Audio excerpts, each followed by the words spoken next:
Hello, good morning, good afternoon, good evening, depending on where you're listening from. We talk a lot about changes that we can make in order to improve our health, whether it's brain health, overall health. And sometimes it's really difficult, and that's because we already have innate habits. So what exactly are habits? So habits are daily activities or things that we do on autopilot, meaning we don't require mental energy to do them. An example would be you get up in the morning, you brush your teeth, and you kind of know how you brush your teeth. You know you do it in the morning. You don't really think about it. So in order to change habits, we need to do a lot of work. And from a behavioral perspective, from a functional medicine perspective, the key is to create sustainable identity-based habits rather than relying on willpower or short bursts of willpower.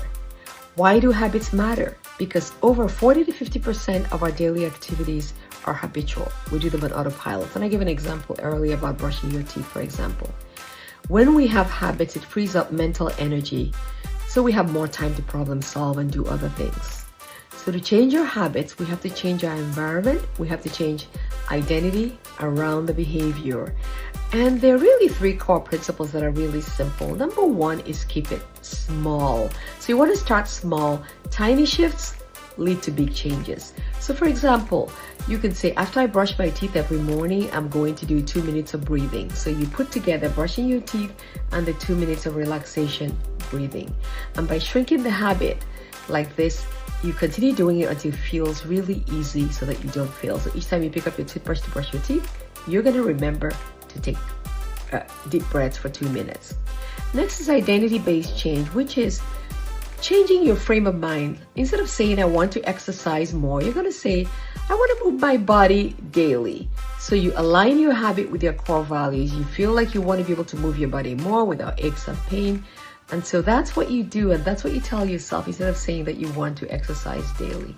And the third, and probably what I consider the most important, is designing your environment. So for instance, if you plan on exercising, you want to lay out your clothes the night before. That way, you get up in the morning and you exercise. And by doing that, you make unhelpful habits a lot more difficult. Also, if you're thinking of dieting, for example, eating better, you want to remove junk food from your home. That way you don't have that junk food there, so you don't feel the urge to eat them. Next, you want to, if you're trying to stop using the web a lot, then you want to invest in website blockers or unsubscribe from triggers. So let's say you're one that shops a lot, you want to get rid of Amazon on your phone, for example, or any other, Shopify or any other website that you tend to use more. That way you shop less. So those are the three core principles. Start small to gain big. Identity-based change. I want to exercise. No, instead I want to move my body more. Design your environment. Avoid triggers. Let's work on those. Have a beautiful day. This is Deka Ifobi, working on habit change.